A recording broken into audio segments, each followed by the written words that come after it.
All right, everyone. Well, I'm going to go ahead and introduce myself first. My name is Pam Edders. I am the Executive Director of Citizens for the Arts in Pennsylvania. And I'm going to just remind everyone that we are recording this meeting so that we can share it with others that are unable to attend. So if you are uncomfortable with being in the recording, now would be the time to exit. You would be able to still participate later by viewing the recording of the session.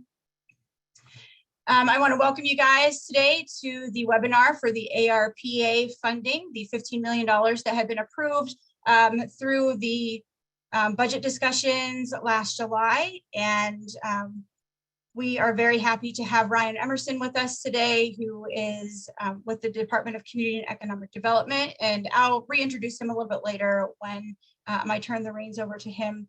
I do want to start today by just sharing a little bit of information about Citizens for the Arts in Pennsylvania. Some of you I know are members and know who we are. Others, I believe, ended up with this information from another resource. So I'm going to just share a little bit about who we are. Give me just a second.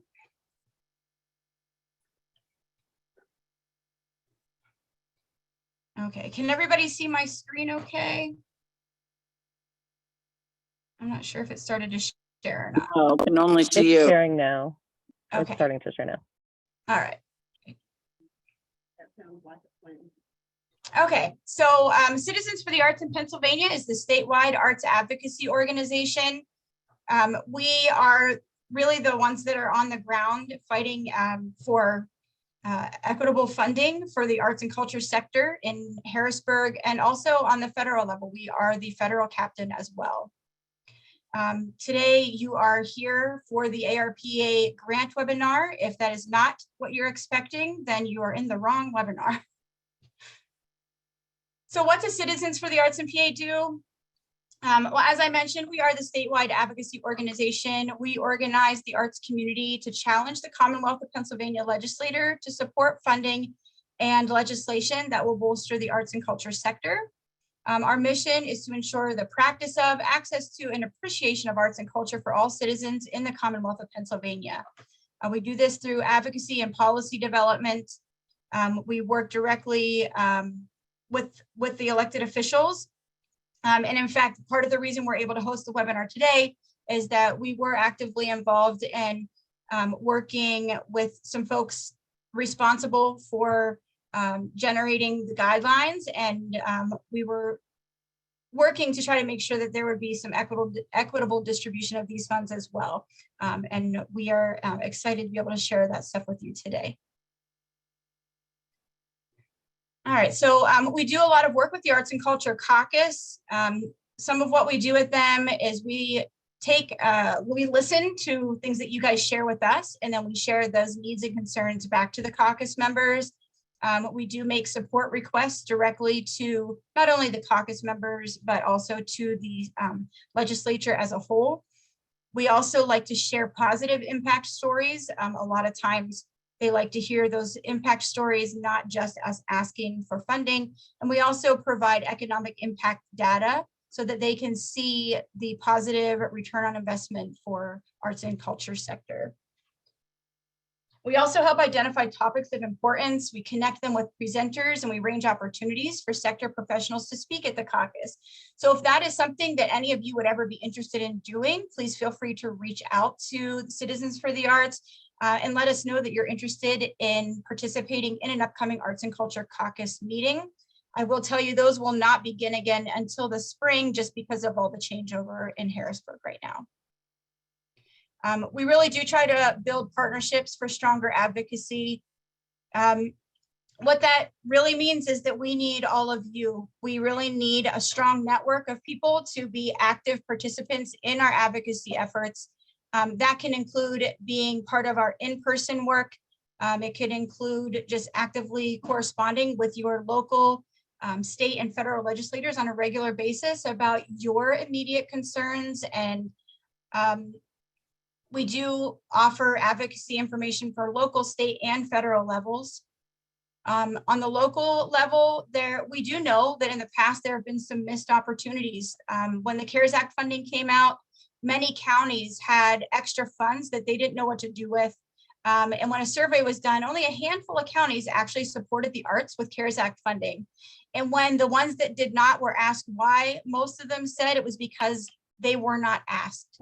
So it's really important that you communicate with those local officials and actually ask them to support arts and culture within your community, because oftentimes the reason we are left out or forgotten is simply because we did not address it and we did not ask them. For now, what are current opportunities? I would go to your local officials and find out if they still have any lingering federal dollars that they need to place. And again, just ask them if there's any opportunities for funding for local organizations, businesses, and professionals. On a state level, something that the Citizens for the Arts in PA does is a road trip series. If you'd like to meet me in person, I do like to travel around the state. We do live Facebook interviews with arts and culture offerings in different communities. And not only is it important for me to go and meet with you guys and learn all about what's happening across the Commonwealth so that I can better advocate for all of us, it's also nice for us to be able to share that information. That leads me right into these quarterly snapshots.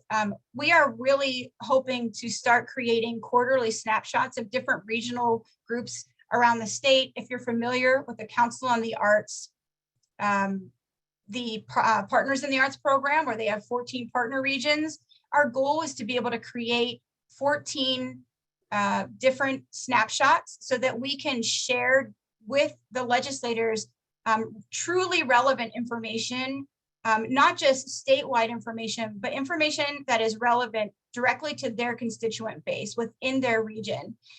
So sharing stories, sharing concerns, sharing information with us is very helpful. And I will, whenever I stop talking here, I'll make sure to put into the chat a few links if you guys want to participate in these opportunities.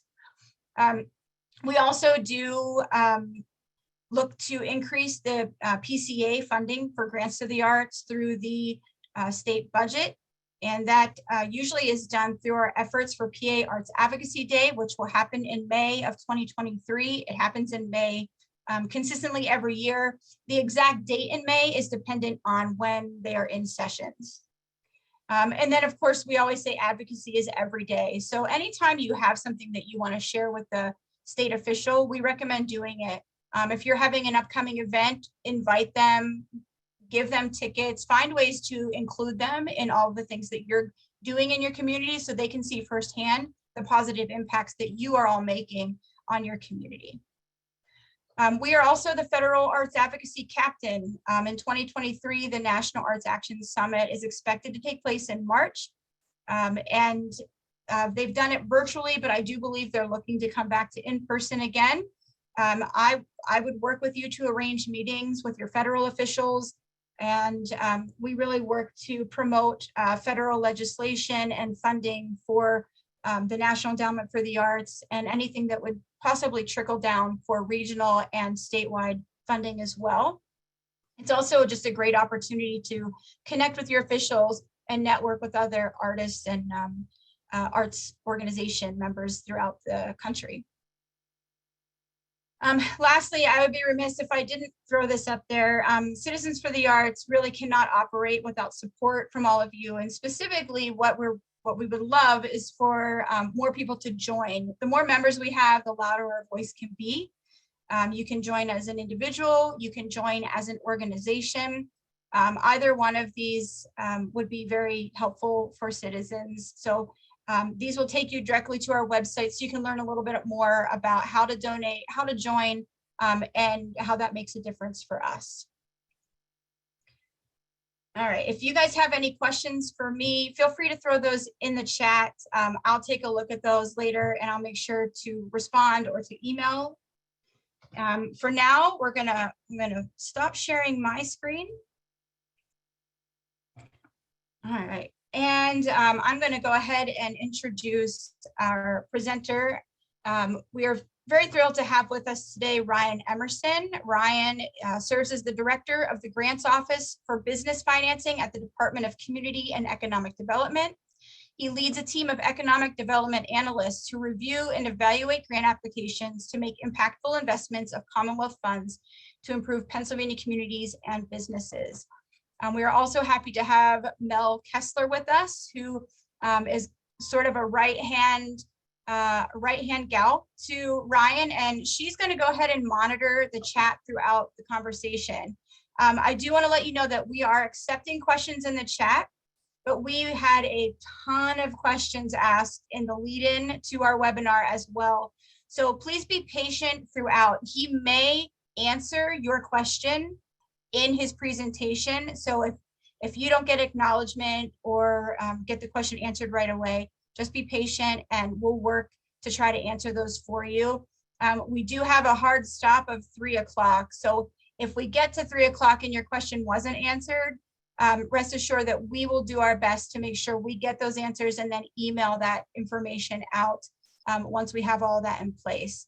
I know both Citizens and the Department of Community and Economic Development are considering an FAQ section on, I know we will have one on our website for sure, and we'll try to make sure that we address any questions there continually throughout the application process.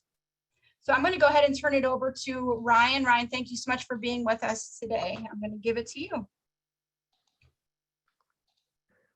Great. Well, thank you for having me. Thank you everyone for attending. So just, I know Pam already mentioned it, but I always like to just mention when things are being recorded. This webinar is being recorded and your continued participation is your consent to being recorded.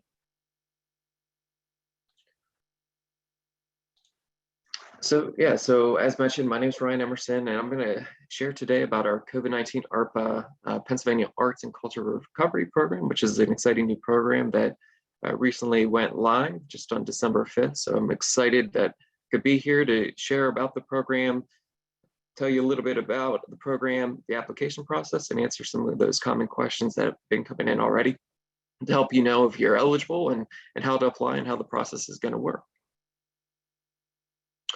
So big picture, this is a program that's going to provide grants to support Commonwealth located nonprofit art and culture organizations, as well as local arts and culture districts, as well as arts and culture professionals. And the point of the program is to ensure the stability and recovery of the Commonwealth's arts and culture sector from the COVID-19 pandemic. Already in the past couple of days, I've already got to talk to a lot of arts organizations, and you've been sharing the stories of the impact of COVID-19. So you know, it's my hope that this program is going to be able to help a lot of these organizations as you continue on this recovery and help this arts and culture sector really thrive in Pennsylvania. We have $15 million that's available for the program. So that's the total amount that we're going to be awarding once we make awards.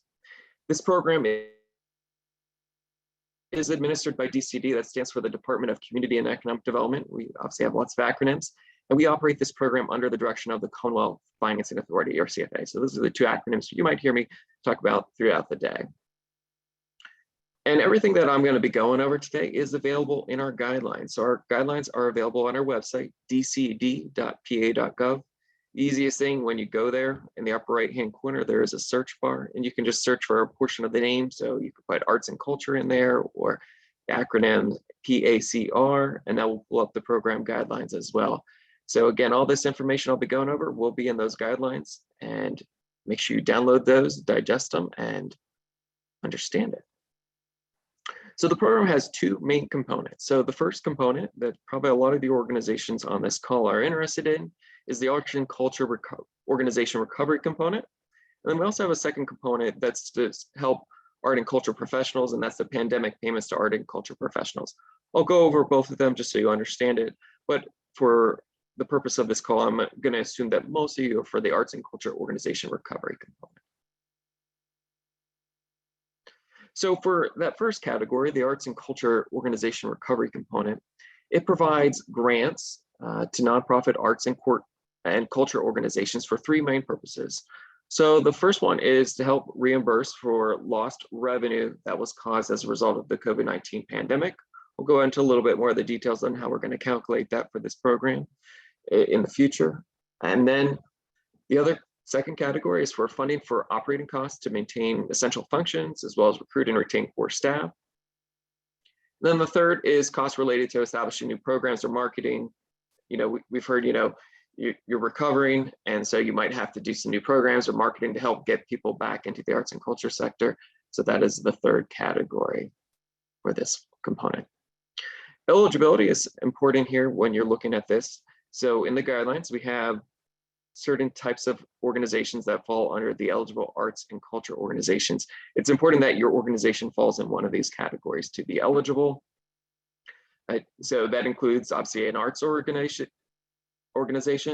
a culture organization, as well as an arts or culture organization that manages a local arts or culture district, a children's museum, a general museum, a history museum or historic site, a military or maritime museum, a natural history museum, accredited zoo, a planetarium, science and technology center, orchestra, art museum, a performing arts organization, and a public garden. So you do need to fall under one of those categories, and when you do apply, you select which category you are coming in for. And you will need to provide information on your organization so that we can confirm that you do fall under that eligibility for one of these categories. There are some other eligibility requirements that you need to be aware of. These include that obviously you need to be located in Pennsylvania. This is a Pennsylvania program, so these are for Pennsylvania located organizations. You need to be a 501c3 tax exempt organization. You have to have been open for at least 1 year prior to the pandemic. So we're looking at you've been in existence since March of 2019. You have to have an operating budget in excess of $100,000, which excludes any capital expenditures or in-kind services. You must have at least one full-time staff person, and you must be registered with the Bureau of Corporations and Charitable Organizations, their charity section. Now, I know one question that I've received on this in regards to the full-time staff, there's some organizations that I've noticed in the guidelines, it does say or approved equivalent. So if you don't have a full-time staff, but you want to make the case that you have a full-time equivalent that we should consider, you will just need to email us and we will review that and let you know if we think that's something that would be allowable or not. So ineligible applicants, this includes museums and historic sites operated by PHMC, as well as any associated groups or management groups at those sites, museums and historic sites operated by state or federal governmental agencies, as well as any associate groups at those sites. Organizations with annual operating budgets under 100,000 are not eligible. And then individuals are not eligible to apply to funding for DCED. So again, there is this component that I'll touch on in a couple slides about pandemic payments for arts and culture professionals, but the individuals will not be applying to us here at DCED directly. So individuals do not apply for funding here. So I've already touched a little bit on the use of funds. So there's three main categories. So one is reimbursement of lost revenue due to the COVID-19 pandemic. And how we calculate this is we're looking at how much revenue did you bring in 2021, so calendar year 2021, compared to the average revenue for 2019, 2018, and 2017. So if you do come in for that category, there is going to be an Excel spreadsheet where you're going to be calculating what that revenue would be. And so you would be putting your revenue for 2021, and then you also be putting the figures for 2019, 2018, and 2017. It averages it, and then it will determine if you lost funds or not compared to those previous years. The second category is funds for operating costs to maintain essential functions and recruit and retain core staff. So, this is fairly broad, but those costs, whether that's paying rent or paying your electricity bill or covering some of the costs for staffing just to help you with those day-to-day operating costs to help you with those essential functions that your organization has. Then the third is those costs related to establishing new programs to help bring people in or marketing of those programs or your existing programs. Ineligible use, this mostly relates to that first one, reimbursement of lost revenue, but you can't apply for a reimbursement of revenue, which has already been reimbursed by other sources. So if you got other sources, whether that's a donation or federal, state, or local governmental sources to cover that loss, you can't apply for that just because there can be a duplication of benefits. So that is something that is ineligible. So that other component that I had mentioned was the pandemic payments to arts and culture professionals. This is not going to apply to a lot of you as far as applying for this, The idea here is this is going to be providing funding to local organizations within the 14 regions of the Commonwealth. So that you can see on the map here, the 14 regions, and with each region, we'll be selecting one organization that's going to be then providing payments of $3,000 to local arts and cultural professionals within each region. Who's eligible? It's organizations that are already local re-granting organizations through the Pennsylvania Partners in the Arts, through the Pennsylvania Council on the Arts. So it's a PPA partner through the PCA. And so that it does include, there's nonprofit tax exempt corporations or foundations, as well as I know there's some local unit of governments or school districts that serve as that local re-granting organization. So those are the organizations that would be eligible to apply for this funding to re-grant to those arts and culture professionals. And we'll be selecting one for each region. Those organizations will be then using that money to primarily be making payments, these pandemic recovery payments of $3,000 to arts and culture professionals who've experienced a negative economic impact from the pandemic. These local regional organizations will need to have a process and a committee to accept applications from these individuals and market it, and then have that committee vet and then award these $3,000 payments to these professionals. Because there is some administrative costs that might be incurred by these regional organizations, we do allow them to use up to 10% of the awarded funds towards documented administrative costs necessary for administering these payments. And then similar to the other component, ineligible costs are reimbursing revenue that's already been offset by other sources. So that, again, can't have a duplication of benefits under this program component as well.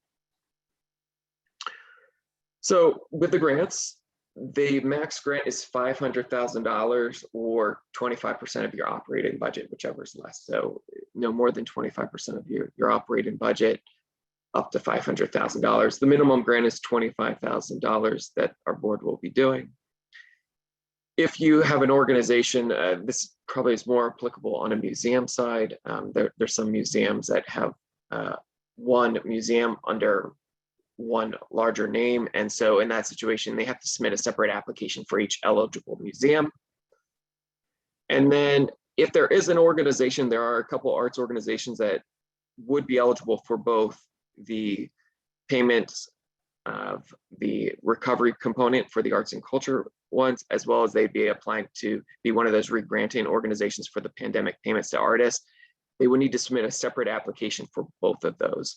So again, most organizations are not going to be eligible for that second component, since that's just the re-granting component, but I just want to throw that out, what that means there.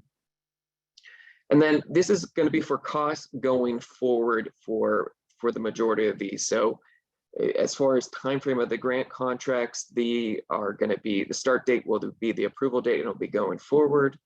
So costs incurred prior to approval are ineligible for reimbursement, with the exception of the reimbursement for lost revenue. So obviously, if we're reimbursing you for lost revenue, it's reimbursing you for that period in 2021 when you lost the revenue. But otherwise, when we're paying out for costs, if you're approved, it would be for costs going forward after the approval date. These are federal dollars that we are using. So this is a state-run program, but we are using federal funds to run the program. And so as a result, there are some federal requirements that have to be passed on and that you will also have to make sure you comply with. So one is you have to have a unique entity ID number. And if you haven't done the federal stuff for a little while, maybe you've done it in the past, that's what replaced the DUNS number, but you would need a UEI number. And then if you are awarded, you would also need to be registered with the System for Award Management, which is the basically the federal system for kind of tracking how money is flowing to the different organizations. You'd have to comply with the uniform guidance of 2 CFR Part 200 for any of these costs. And then I just like to throw it out there that this would potentially trigger a financial audit if the recipient expends more than $750,000 of federal awards during their fiscal year. So it could trigger a single audit if between this and some other federal awards, you are over $750,000. So the application period, we just opened on Monday the 5th, and we are accepting applications through the end of February, so February 28th of 2023. You're going to be submitting this application through our single application for assistance. And I will be, after I reach the end of my PowerPoint here, I'll be also just kind of logging in just to kind of walk you through it and show you what it looks like. As far as evaluation criteria, what we're looking at here is applicants, you have to meet the eligibility requirements. So you have to fall in one of those eligible categories, meet the other requirements, like having been a 501c3. So you need to meet those eligibility requirements. You need to demonstrate a financial need for those funds, why you need those. And, related to that, explain how this fund is going to ensure the stability and recovery of the Commonwealth's arts and culture sector from the COVID-19 pandemic. So, what role does your organization play in that, and how will these funds help with that? I do like to point out, obviously we have $15 million, but we do anticipate having a high demand for this. So, if you've done the math, so 15 million at the minimum grant of 25,000, that's at a max 600. And I know with this call, I can't see right now how many are on here, but I know there was, close to 500 people registered for this. So certainly we expect a high demand for that. So I do like to just throw that out there that, it is going to be a high demand. And so our board's going to be having to look at that.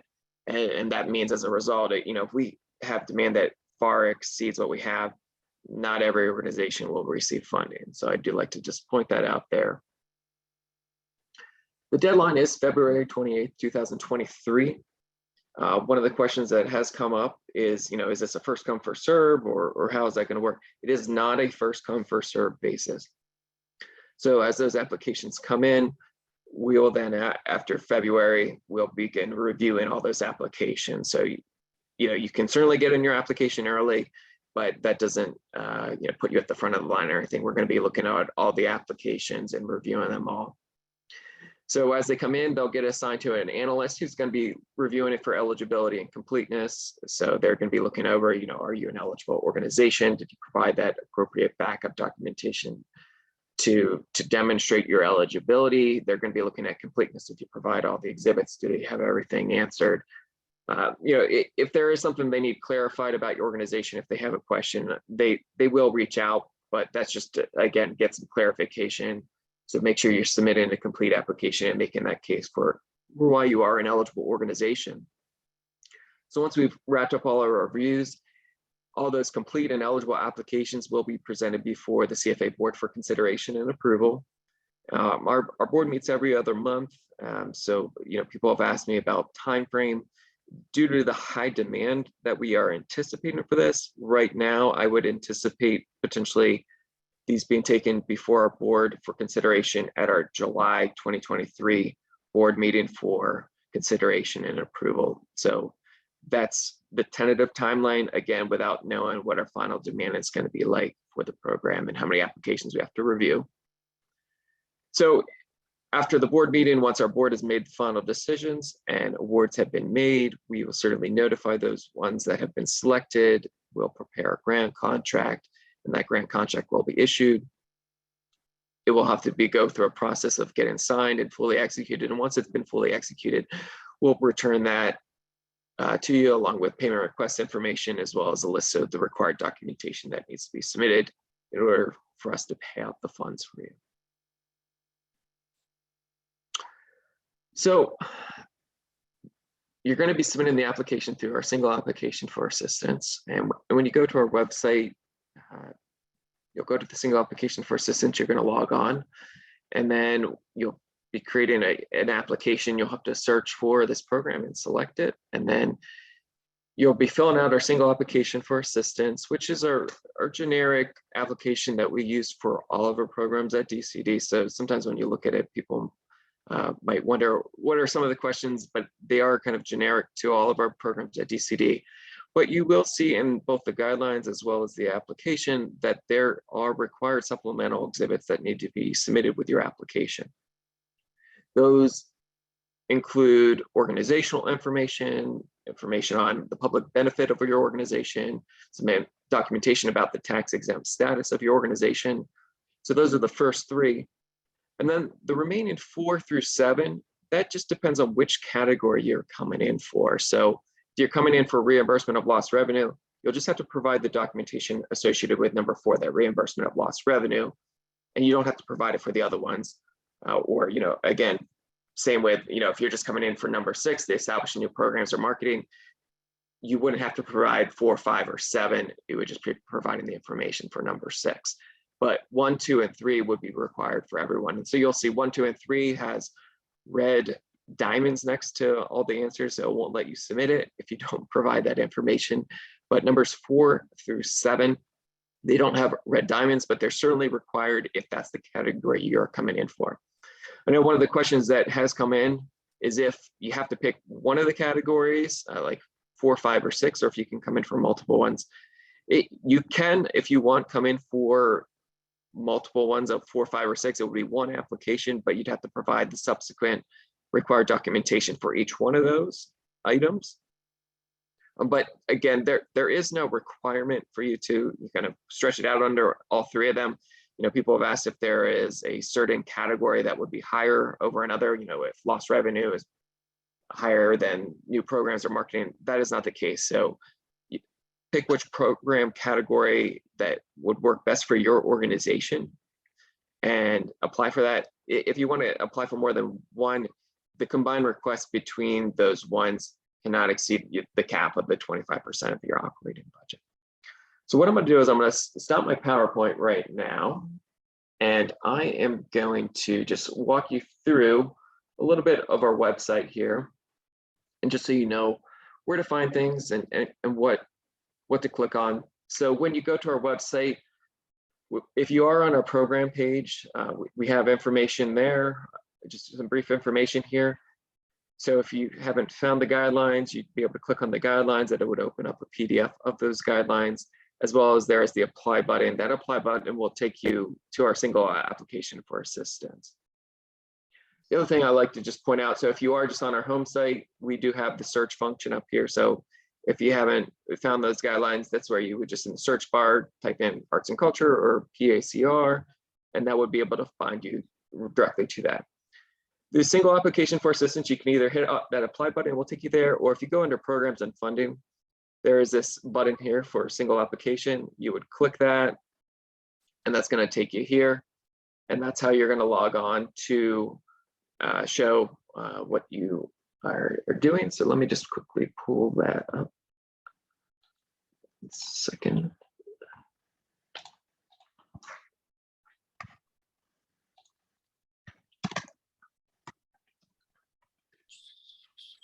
And one thing I will just point out, so when you log in, if you haven't done it before, you will need to register to get a Keystone login, but once you have one, you can just use your existing one. That Keystone login is pretty self-explanatory. Just get logged in here. I'll pull this over here. So when you log in, you'll have a home page, and there will be a question here, for beginning a new application. So you're gonna put a name, so you can type something in there. It will ask you if you need help selecting your program.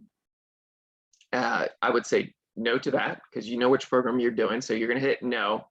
You probably won't have this question. That just depends on what type of organization you are, but no, you don't need help, because what will happen is when you hit this create a new application, it will then have you search for the program. So the easiest thing, again, you could search for a part of the name, or I just put in the acronyms PACR, and you're going to hit search, and that's going to pull up the search results. So again, depending on what you type in, there should just be one search result that comes.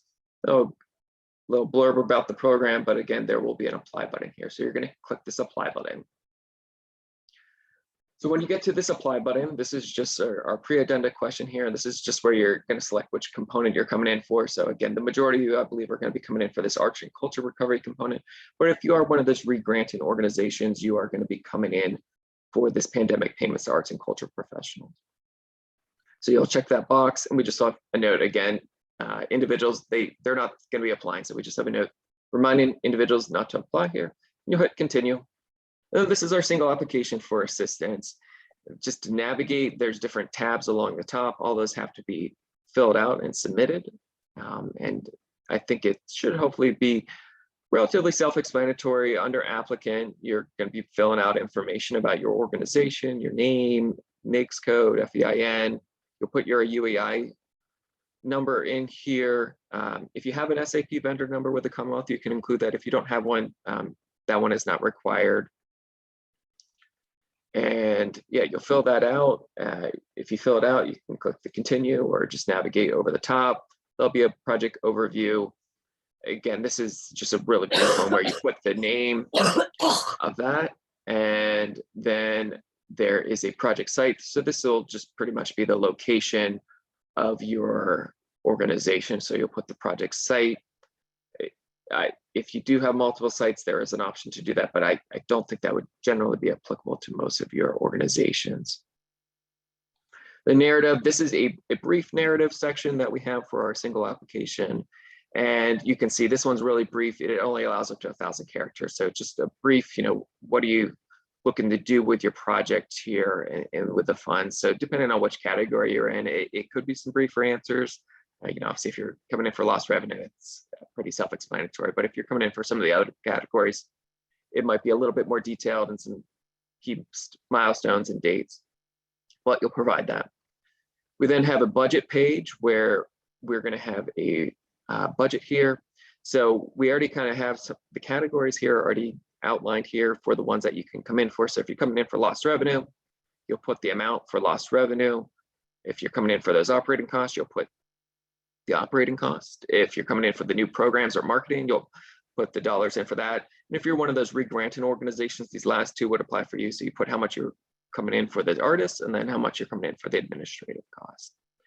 Basis of cost, that's just going to be, what was your basis for that? So I would imagine most of you are going to have a budget justification. So you guys figured out, what those costs were you're coming in for. So most of you are going to select the budget justification and provide a little bit of a narrative explaining that there.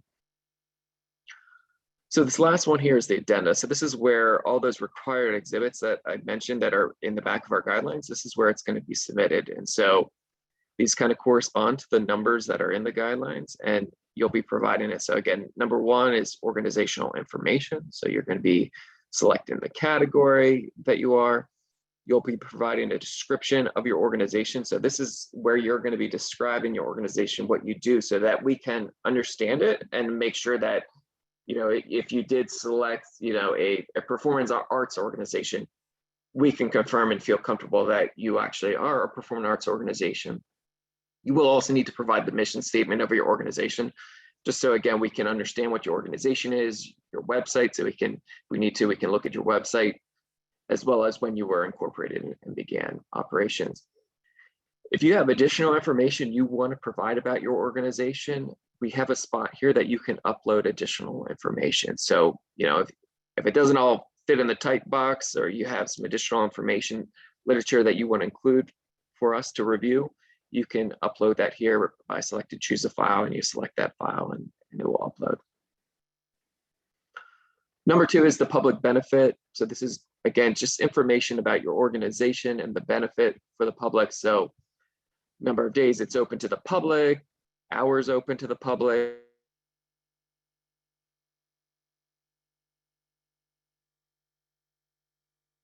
number of staff.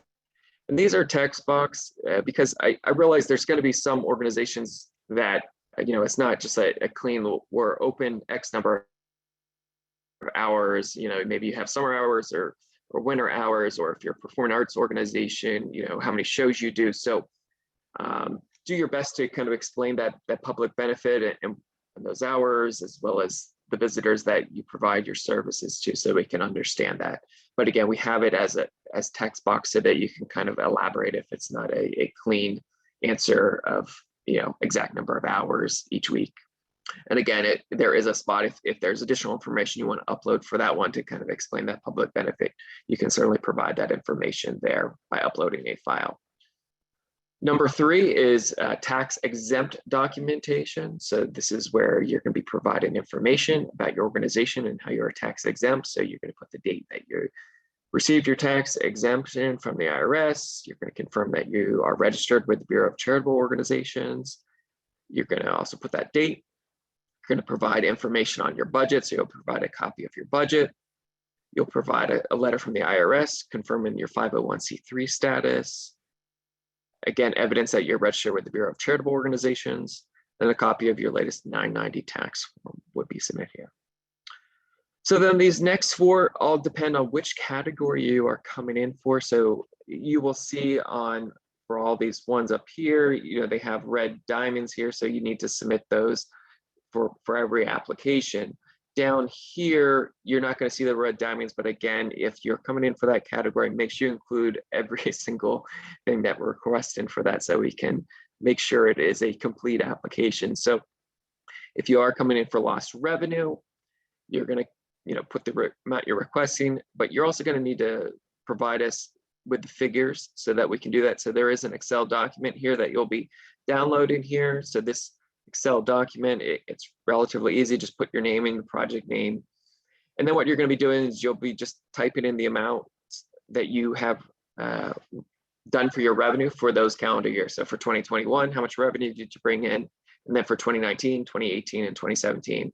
And then that will average out for those first, the earlier 3 years, and then it'll determine your lost revenue. So again, as long as that average for the previous 3 years is higher than that one, that will confirm that you've lost revenue, that you'd be eligible to then come in for an application for. Let's see here. So you'll download the form, fill it out, and then you'll upload it. If you are awarded funds for that category during the documentation and of us paying out, you would then have to provide copies of your general ledgers actually showing proof of those numbers that you inputted there. If you did receive other funds for offset and lost revenue, again, you can't have a duplication of benefits, but you would just provide documentation of those ones so that we can know that you aren't coming in for that duplication of benefits. So if you lost $100,000, but you received $20,000 from the federal government to offset those losses already, you can upload that documentation, but then you'd only be applying for $80,000. Exhibit 5, that's if you're coming in for operating costs. So again, you're going to put the amount there, and then there's two things that you'd be submitting. So one is a budget and a budget narrative. So again, explain what you're going to be using those funds for, and there should be some sort of narrative describing what those numbers are for, as well as then C is just an explanation on how these funds are going to help you recover from the pandemic. Establishing new programs and marketing. And this is one you put the amount. Again, you're going to put a budget and a narrative. You're going to put some information on how that marketing is going to help your organization here. And then number 7 here is going to be if you're one of those re-granting organizations, you'll provide information on the amount you're requesting for the re-granting. You'll select your region, and then you're going to upload the relevant exhibits here, such as information on the staff that will be doing it, your marketing strategy, and your process that you would use to select those artists. Because these are federal funds, again, one of the things that would be required is a FAFATA form. So this is a form that you would download and fill it out. The one thing that you wouldn't fill out, there's a spot where you put contract number. That's something we would fill out if you do get awarded funds. So you'll fill that out with the information and sign it, and then we upload it. And then we have an electronic process for our contracting. So if you are awarded funds, the contracts get sent electronically. So we need to have the names, titles, and email addresses for the individuals that would be available to e-sign it. So again, this is just if you're awarded, we'd have that information. So when you get to the last page, there is a certification page. Right now, I don't have everything submitted or filled out, so it's telling me what's missing here. But once you have it all filled out, there'll be a submit button that you'll be able to type your name, and you'll be able to hit submit, and you'll get a confirmation number. The confirmation number will be a 12-digit number. So that is going to be your confirmation that the application was submitted. So with that being said, let me get back to my PowerPoint here. So, we're going to go into the question time. So certainly if there's been some questions coming in, but one of the things that I want to emphasize here is, how to contact us. So we do have a resource account. So that's ra-dcedcbf@pa.gov. That's probably the best way to get your questions answered, just because I monitor that resource account, but I also have a couple other people that help monitor that. So if it's a general question, someone else might be able to help answer that as well. That number is also for our general number for calling in. You can certainly do that. Just, again, this could be a popular program. So just be mindful if you call in, you might get the voicemail, but we will return your call if you do that. So that being said, Mel, has there been any questions that have come in that we should be addressing? There have been a few questions, yes. So one of the biggest questions that we're getting is, if we operate on a fiscal year, depending on what that is, do we have to follow the calendar year when we're figuring out losses? So yeah, so for the lost revenue, yes, you will need to do it on the calendar year. We wanted to do it on a consistent basis with everyone. So we certainly understand everybody has different fiscal years, but we are going to be doing it just on the calendar year. Okay. And when we're looking at the lost revenue, what is the calendar years that should be used? Is it 2019, 2020? What are those parameters? Yeah, so for the lost revenue, it's comparing calendar years. So that's January 1 to December 31st. And the period that we're going to be looking at for lost revenue is comparing calendar year 2021 and how much money you received to that compared to calendar years 2019, 2018, and 2017. So we did not include calendar year 2020, just because we figure that was not a normal year for organizations. So that would not be a helpful calculation. So you're going to be looking at the revenue that you received during calendar years 2017, 2018, and 2019, the average of that, because again, we certainly recognize there might have been some higher years or lower years, but we're going to look at the average for those 3 years and compare it to 2021. So if your average for those previous 3 years was higher than what you brought in for 2021, then we consider you've lost revenue. Okay, and does revenue include donations or just earned revenue? So it includes both of those. So organizations, we certainly understand that you sell tickets and you provide services, but then there's donations. So we're looking at both of those. Okay. Regarding the employee requirement, how do you figure out a full-time equivalent? If we have multiple part-time employees, what does that look like to equal a full-time equivalent?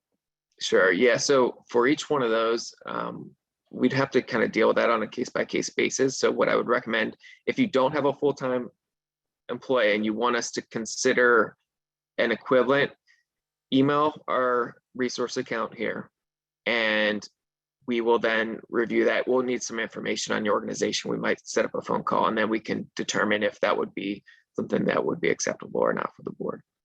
Okay. And if someone's just applying for operating support, can they ask for the amount of the 25% of the annual budget without reference to lost revenue if they're looking for operating support? Correct. Yeah. So they do not have to reference the lost revenue if they're coming in for either of those second two categories, so the operating costs or the marketing. So that is not tied to lost revenue. So certainly if you run the calculations and maybe your organization for whatever reason didn't lose revenue, you can still come in for one of those other two categories, which would be operating costs going forward or marketing or new programming going forward. So you don't have to have demonstrated lost revenue. Okay. And back to the employment for just a second. Volunteers do not qualify as full-time employees, correct? Correct. A volunteer would not be considered a full-time employee. Wonderful, thank you. So when you're talking about some of the programs that change eligibility, is PPP included in that? The shuttered venue program? Are those? How are those? Yeah. So we do have a list of some of the federal sources, but the federal sources certainly we would be. I think pretty much all of those pandemic-related ones would generally be considered some sort of federal benefit that you'd have to take into consideration if you are coming in for that lost revenue one. Certainly if there is a specific situation we want to talk about, email it to our resource account and, maybe set up a call with me, and I'd be happy to kind of go through a specific situation with someone. And if we're looking for the operating costs, when we're looking for the 25% of the budget, which year's budget? Is that the most recent year's budget that we use? Yeah, so I believe the guidelines say, it's no more than 25% of the most recently completed operating budget is what the guidelines say. All right, thank you. And there are a lot of organizations that are still substantially doing programs online or may not have a brick or mortar location. Does that affect eligibility? So obviously you need to be located in Pennsylvania. So I mean, I guess I would need some more information that it's, how it's providing services to Pennsylvania if it doesn't have a brick and mortar. This is a new program, so I don't have a precedent for how we've handled that in the past. So we can certainly, if you feel like you have a unique situation that you want confirmation before you take the time applying, don't hesitate to reach out through our resource account. And, again, I'd be happy to kind of review that, potentially do a phone call. We can work with you on that to see if it would be eligible or not. Sure. And we understand that you're not 100% sure when the awards are going to be made, but what is the timeline that you are expecting funds to be drawn down? So if we're awarded in July, how long do we have to incur costs and draw down granted funds? So I believe you would have about 3 years, which, I think most of your organizations would go faster with this only being 25% of your operating budget. Sure. But with these being federal dollars, I believe we have through about mid 2026 to have the funds expended. Okay. And there were a few questions about the individual professionals that don't necessarily, for the second category, and I'm sorry, I'm blanking. The re-granting program. Yep. Yes, the re-granting. Thank you, Ryan. So will the people who are applying to have a re-granting program, how will that work? Will they be announced with all of the awards and then they'll open up a round for people to apply to them? Yeah, so yeah, we're gonna have to, make awards to those organizations, and then they will have to kind of get their programs up and running. So they'll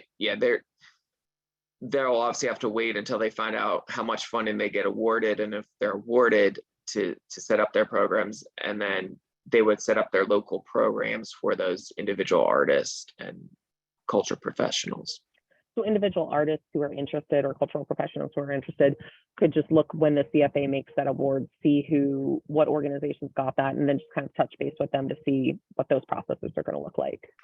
Yeah, so after approvals, we'll certainly have a list of approved organizations for overall, but also we'll specifically have probably some sort of map on our website that individuals that are interested, they can go there, see which county they're in and which organization is providing that, so that they can reach out to that appropriate organization. Okay. And are these grants reimbursement grants? Do funds have to be incurred prior to receiving the funding? Yeah, so these are going to be reimbursement programs. So yeah, certainly the costs will need to be incurred or paid. So for lost revenue, obviously that's going to be covering a period of time that's already happened. So for that category, the funding should be able to happen relatively fast, because once the contract's executed, we'll give you the payment request form, and you would provide the associated general ledgers documenting the proof of the revenue for those periods of time, so that we can have that for the file, and then we'd be able to pay out the dollars. For those other ones, as you incur those costs, you would be submitted those invoices, whether they're just incurred or if they're paid, and then we'd be reimbursing you for those ones. Okay, and the basis of costs and the budget narrative that you mentioned, how detailed, like how long should it be? Do we need to give you a lot of detail? What are you looking for with your budget narratives and basis of costs? Yeah, I mean, certainly it depends on, what you're coming in for. I always like to tell people, we're obviously not with your organization, so we need enough information so that we can understand it and not have to pick up the phone, ideally. Do what you can to make sure you explain it, so that the analyst that's reviewing it understands it. So, I mean, it's probably not a overly detailed, but this is more than just one line item.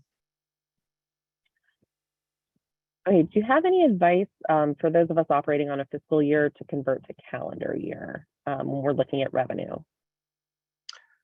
Should we look at like when the money comes in or when it's awarded, or?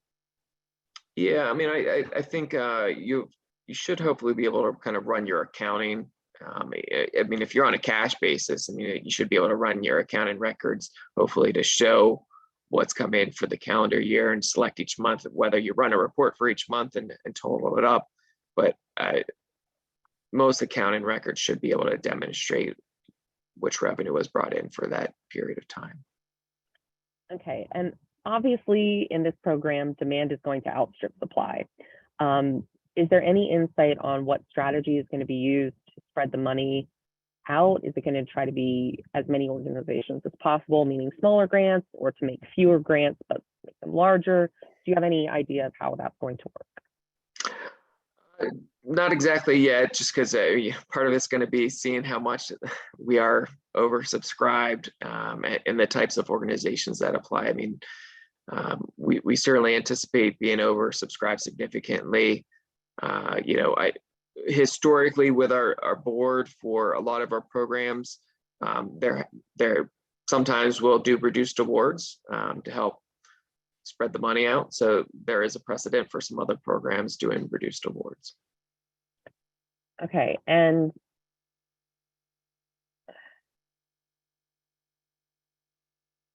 there are a few questions that I think I'm not sure I 100% understand this question. You might, Ryan. New programs and marketing that occurred last year, or new programs and marketing that we'd like to do in the future?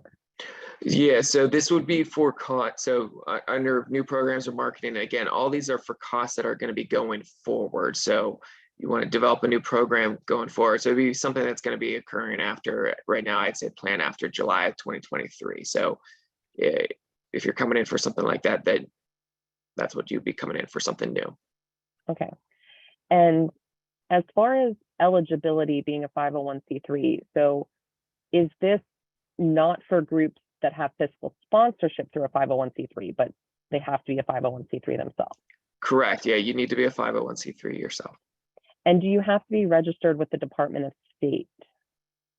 Yeah, so that's the Bureau of Charitable Organizations. You do need to be registered with them as a nonprofit. Okay. And we are at time. I want to be respectful of everyone's time. I will drop the email address in chat again. It is up there on the screen as well. Ryan, there have been some requests for your PowerPoint. I'm not sure if that's something that's available. Yeah, I don't think there'd be an issue for that. I mean, Cam, I'm assuming you have some sort of distribution process that I could get you a PDF of it too. Yeah, so we will plan to distribute all the information basically that was put on here today. We will distribute a file once once you supply it to me, I'll make sure we distribute the actual file of the PowerPoint. But again, this entire presentation will also be available as a recording embedded on our website. And we will continue to try to get questions answered for you. And we will update our frequently asked questions section on our website as much as possible. I will also send out a follow-up email that will include a way to ask those questions. So the information that you see on your screen now that has the email that's direct to the DCED. And then I will also make sure that you have the ability to ask questions through Citizens for the Arts as well. I do want to thank Ryan and Mel for being here with us today and for sharing all this information. Mel, go ahead real quick. I was just going to say, I also just put the link to the program website in the chat again, in case someone needs it. Thank you. Great. And I did provide all of the links to the program guidelines, to the DCED website, and also directly to the single application website through our previous email. And I will make sure to send all of that out again continually as I supply more and more information. So thank you all again for being here today. Thanks to our presenters. And we will continue to do our best to support you guys through this grant process. Have a great day, everyone. Thank you so much.